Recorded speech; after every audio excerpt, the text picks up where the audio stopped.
What a sign to be alive. You don't want problems with the guys. She wanna come through just to vibe. Well, we got different things in mind. Well, all right, everyone, welcome back to DNF. It's been a long time coming, but we're back. Obviously a lot of things to do with school and whatnot, but we're back. Draft is coming up, free agencies happen, so we've got a lot to talk about. Frank and Keon joining us. So glad you're all with us. Thanks again. And without further ado, let's get right into it.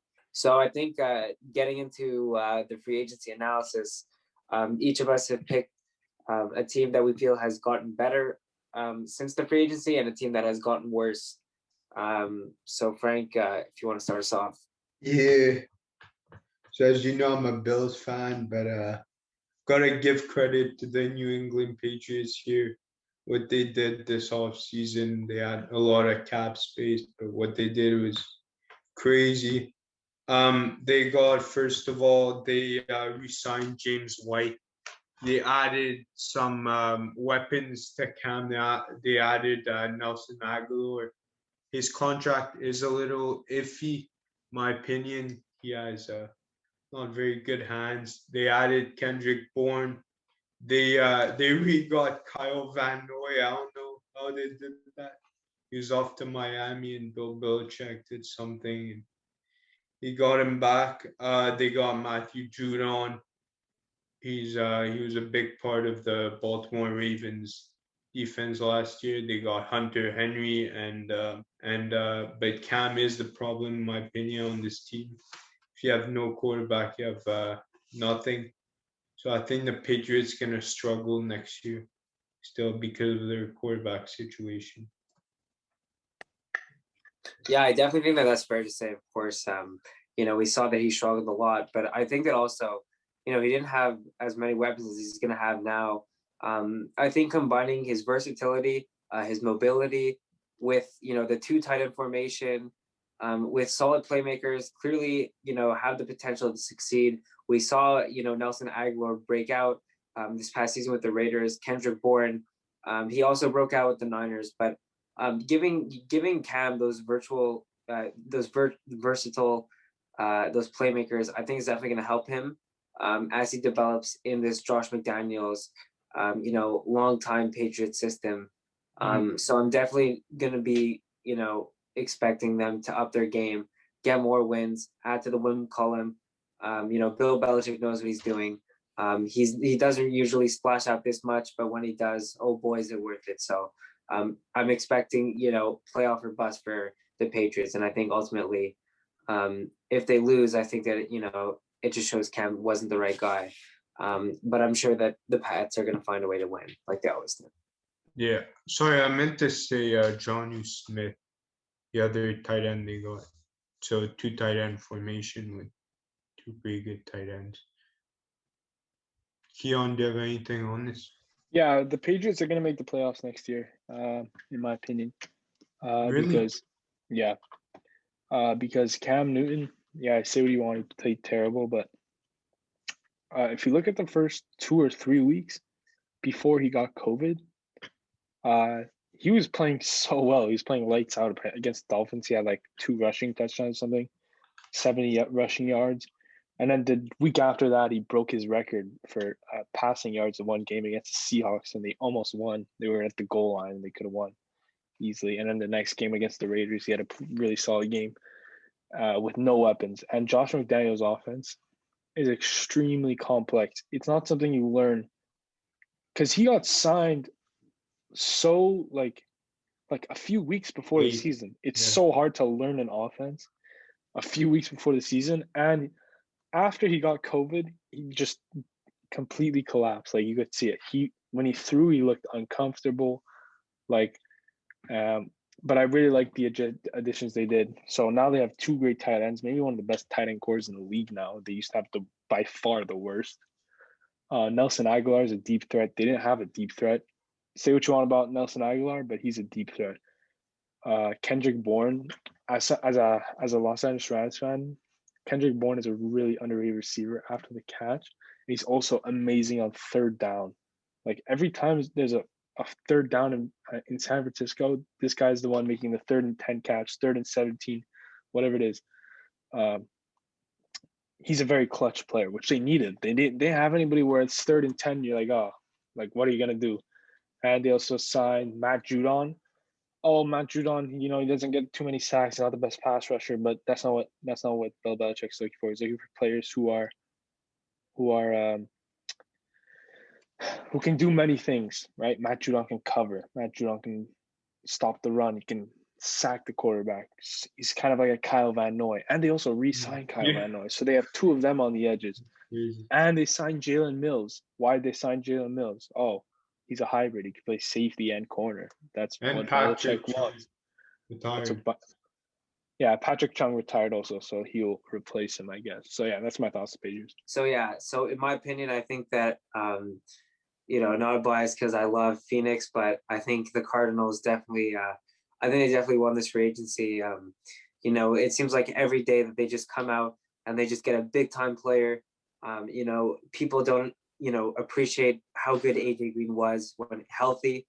I think that definitely with the playbook, Zach Taylor, getting all those weapons, it really just, shadowed AJ Green's ability to create plays. He had that connection with big old Red Rifle over there down in Chicago. I think that, giving a young guy like Kyler that kind of a weapon, I think that their offense is going to take their game to the next level. And they just got JJ Watt, they got Malcolm Butler. So they're adding all these pieces. And I think that, it just really shows, how teams improve. And we see that, in order to win games, you got to make those kinds of moves. Cliff Kingsbury, winning not many games in his first rookie head coach campaign. Now he's just missed the playoffs, like barely. One of those things you just need to adjust as a coach. But with all these acquisitions, I think they're the real deal. Kyler's taking his game to the next level. I think now for Arizona, they need to look into getting, that tight end position. They need to get it certified. They don't really have a clear guy at tight end. Even running back letting go of, Kenyon Drake to Las Vegas now. So, I mean, Chase Edmonds, he's really talented, don't get me wrong, but maybe you get those kind of guys, you got to address that in the draft, if not free agency. But I definitely think that they did a great job.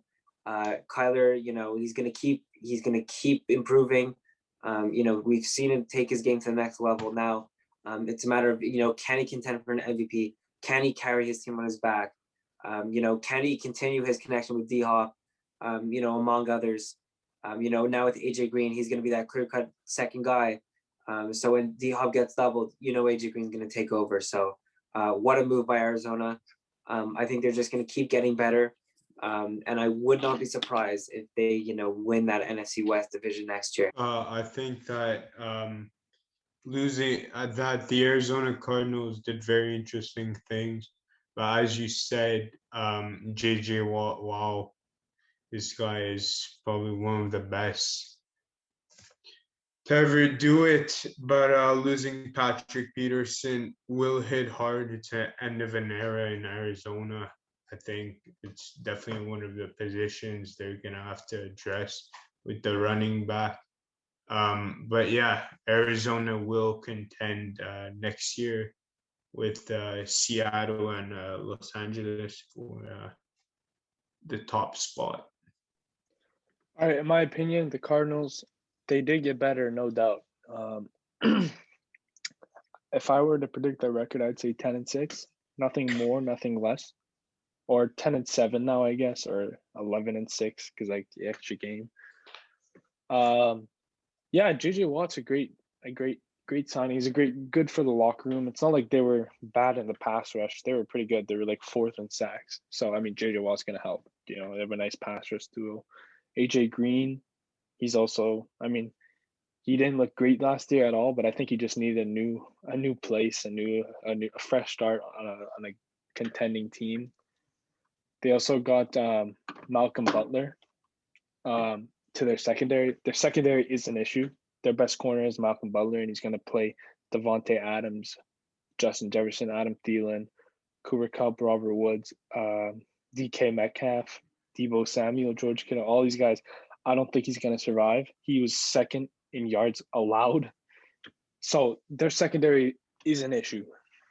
But they also got a new kicker, which is huge because if you paid attention to the Arizona Cardinals last year, they lost at least 2 games because of their kicker.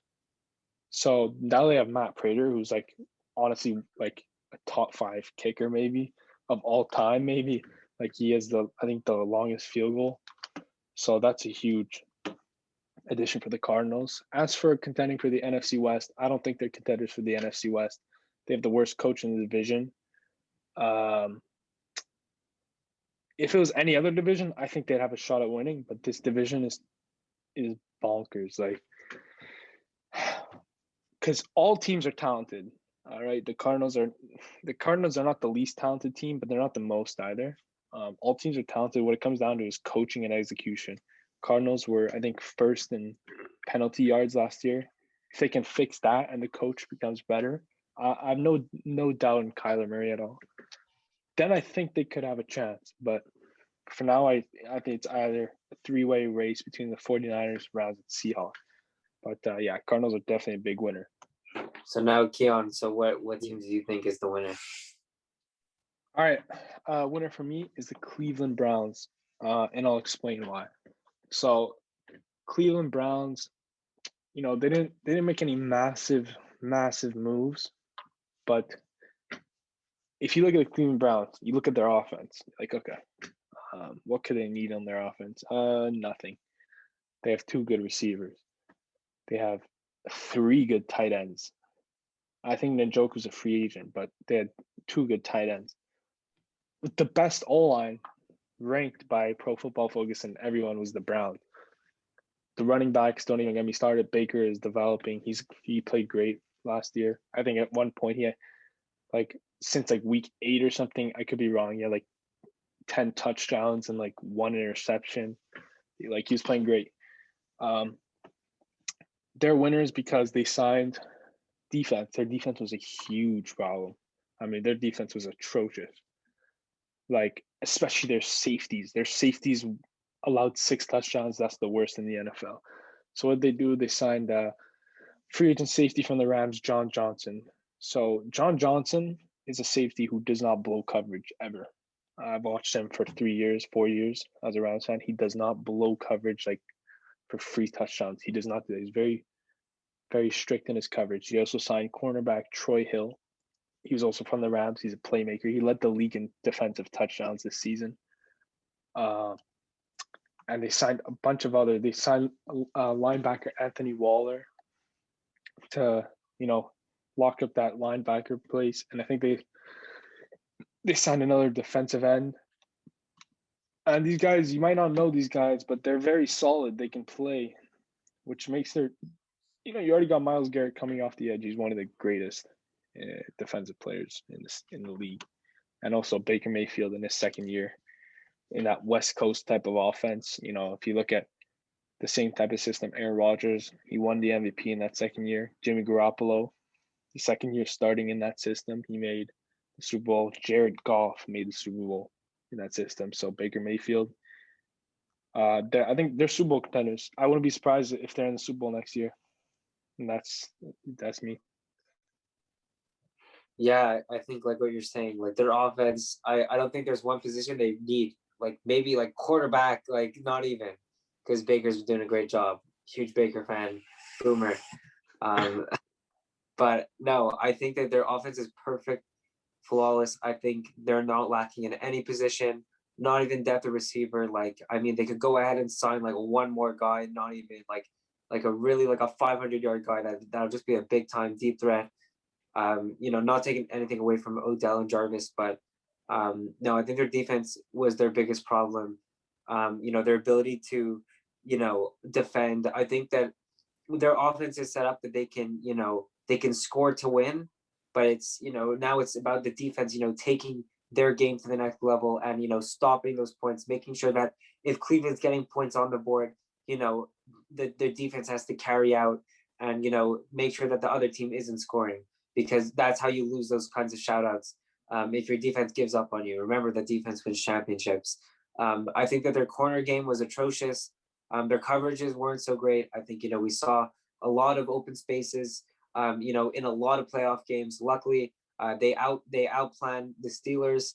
In that wildcard game, but with Kansas City, there were a lot of opportunities where they had a lot of open chances to win. With Henne running, on that fourth down, actually, to seal the deal. Like, that shouldn't happen. You should have really fast, athletic guys. I think that they need Clowney and then maybe probably a corner at the draft. I think those are the two pieces that they need to really contend. But I think that their division is already stacked as it is. You have 4 teams, I think, that are going to be really good. I think that Cincinnati's still a development, but as long as they get their O-line and maybe one more tight end, I think they're going to contend. But I think that the AFC North is the new AFC West. I think they're ready to compete now, and I think the Browns are going to win.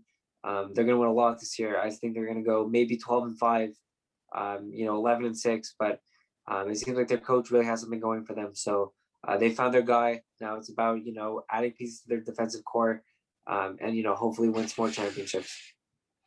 Wow, no, I'm shocked. You look at Cleveland Browns last year, their schedule, Keon, you're saying Baker Mayfield, he had one of the easiest schedules last year. I think when you have Jarvis Landry and Odell Beckham on the same team, there's going to be a problem. Their defense, that's the big problem. I think this year they have one of the toughest schedule. I don't see them as a contender, not for now, not for a short period of time. Their schedule really last year was very, very favorable. That's why they racked up the number of wins that they did. But when they came down to the good teams, when they came down to Baltimore, Pittsburgh, they lost all their games. And I think they're going to stay the Cleveland Browns. But yeah.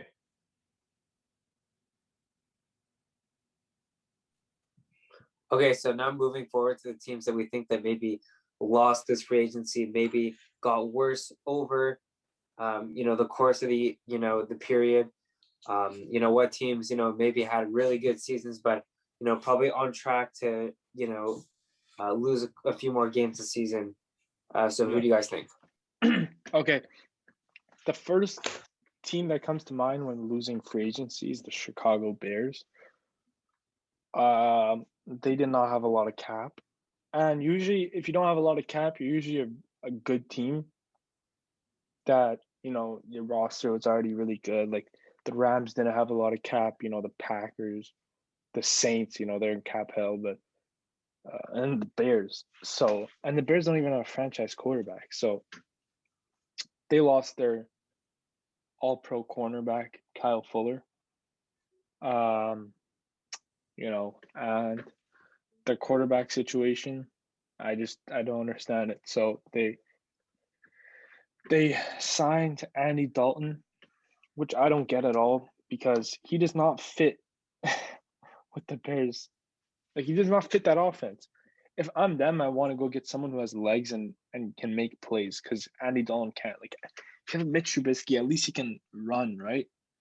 But Andy Dalton can't. So, and if you look at their schedule, my God, it's one of the hardest schedules I've ever seen. Very, very difficult. My record prediction for them is 5 to 6 wins, because their schedule is ridiculous. So, yeah, that's my loser. Yeah, I think like what you said, their GM is calling it like a big upgrade. I don't think that's the right word.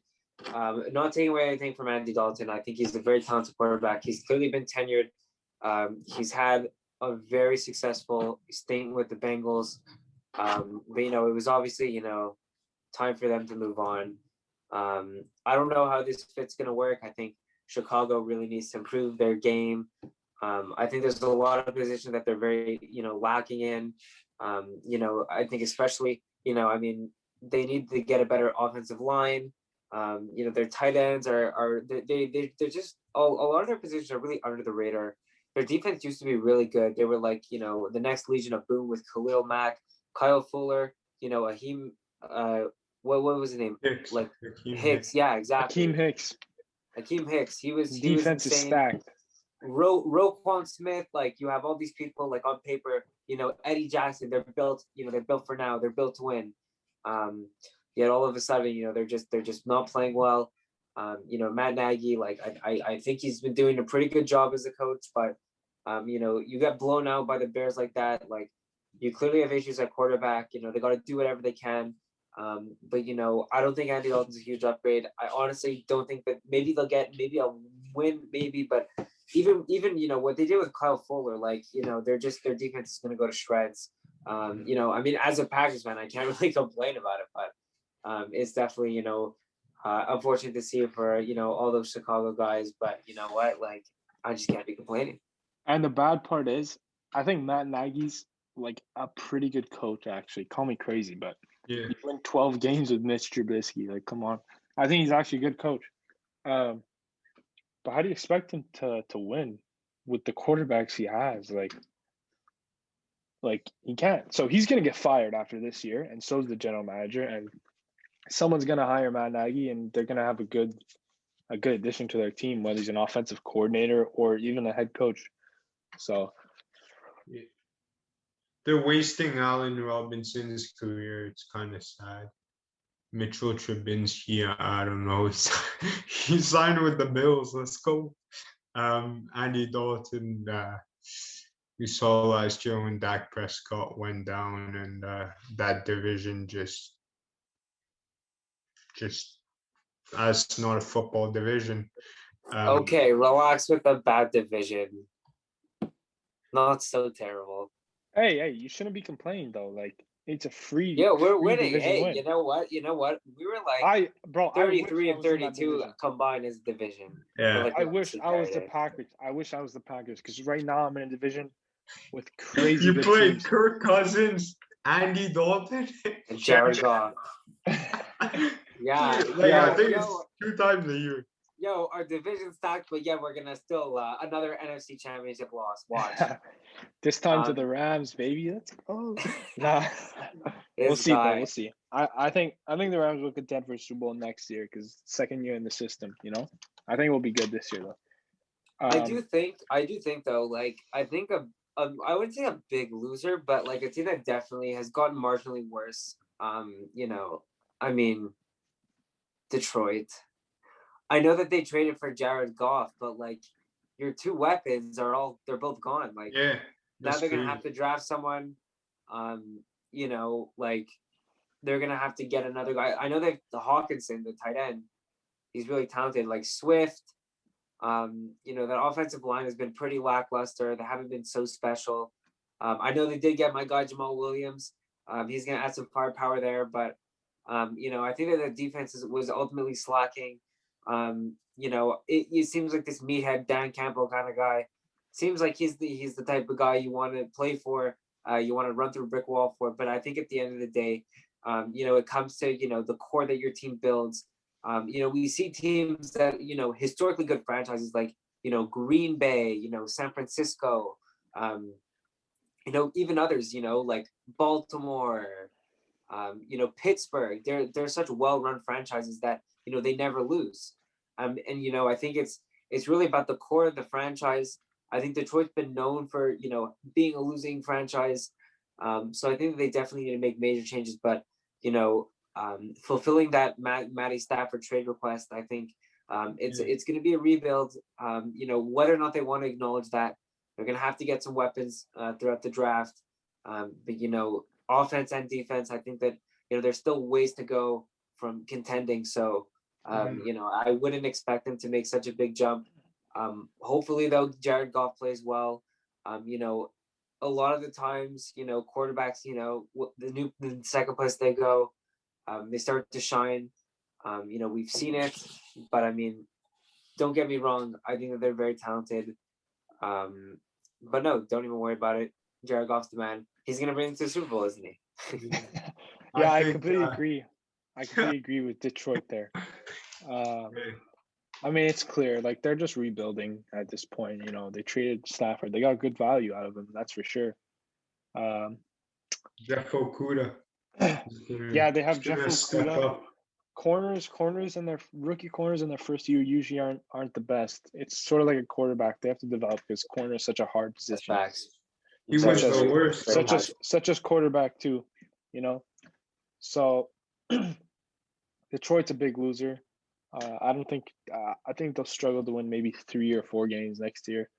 But yeah, I mean they got a new GM, and I think the GM is good.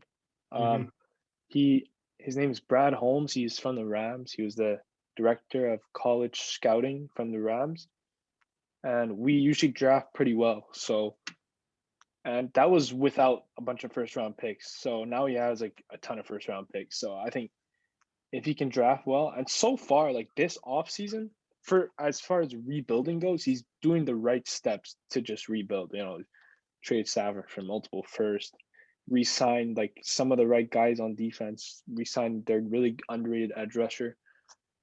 Kenny Galladay and the other ones, they could have re-signed him. I'm sure they offered him, but they didn't want to play there. You know, there's nothing you can do about that. You get all those first round picks for Matthew Stafford, but yeah, Jared Goff. Look at Jared Goff's contract. It's ridiculous. Yeah, like, it is. It's it is. ridiculous. And he's just a bridge quarterback. He's gonna be there just to be there until they draft one. They could even draft It's one this year. ridiculous.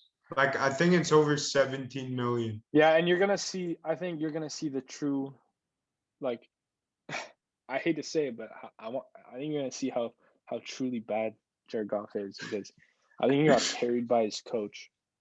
He was in such a good situation this year. Like he had the number 1 defense, top 5 O-line in the league, great receivers. They're great just tight running ends. it.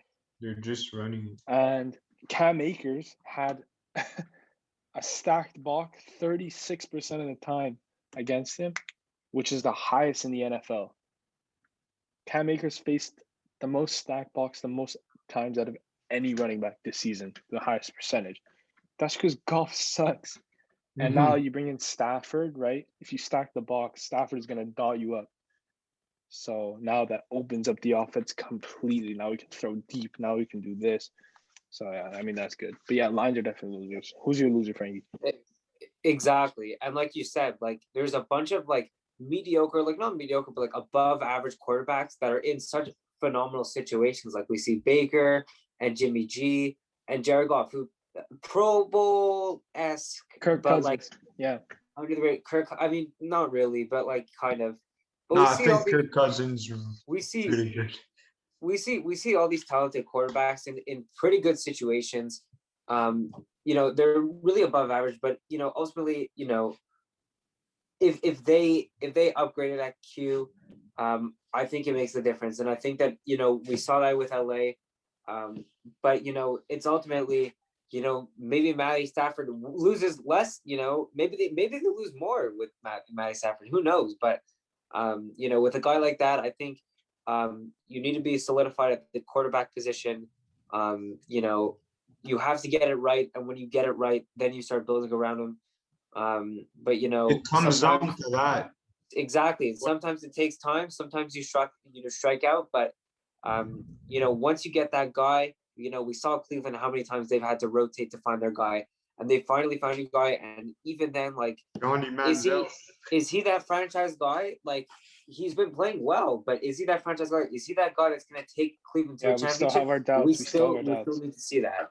You know, is Jimmy G the type of guy that's going to bring a Super Bowl to San Francisco? Like, probably not. You know, so I think that it ultimately lies on, you know, whoever's calling the huddle and just, you know, making plays. So yeah.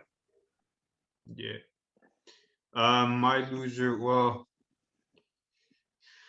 of course, Houston's a loser, but I didn't want to talk about Houston. There's enough drama in that city.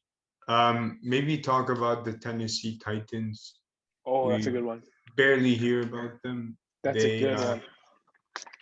They lost Corey Davis. I didn't see a lot of additions. We know their defense last year was their pass rushers were non-existent, like non-existent. I think they were in the last 5 for most pressures. They didn't have Derrick Henry. They'll always contend because of him, but him and AJ Brown and they can't just their defense is too mediocre and they haven't added anyone. So yeah. I Do completely you guys agree. think? Do you know? It might just be me. I think Ryan Tannehill's a great quarterback, but do you think that Tennessee should look to draft some guy, maybe, or look to maybe trade or sign? Like they should look into it. Like I think that I think Ryan Tannehill's he's another example. Like he's an above average quarterback, but in such a good situation. Like I think okay, their Well, defense is a yeah. bit lackluster, but they have the best running back. Like not the best running back of all time, but he's the best running back in the league right now. He's miles ahead of everyone else. You have a really talented, well, they lost Johnny Smith, but they still, first Kerr. I mean, not really, but AJ Brown is a monster. They're gonna have to get some more weapons in the draft. They lost Corey Davis, Their offensive line is still gonna be fine. But yeah, they're definitely a team that needs to work on it. They lost Humphreys, didn't they? I don't know where he went, but I know that he left Titans or something, or he got cut. Yeah, he left. So I think they definitely need, they need more weapons to help Tannehill because, like I said, he's an above-average quarterback. But is he so great? Like, no, he needs help. So you got to build around your quarterback, and that's the game at the end of the day. No, Dylan, I disagree on that one. I think Tennessee has to build around Derrick Henry. He's still young, I think. He carries this team like he carries like Okay, let me talk about the Titans. First of all, you can't build a team around a running back. Running backs don't last long in the NFL. Look at Gurley, look at whoever you want. Running backs do not. Yeah, but look at LA Rams O-line from the year when they went to the Super Bowl to the next.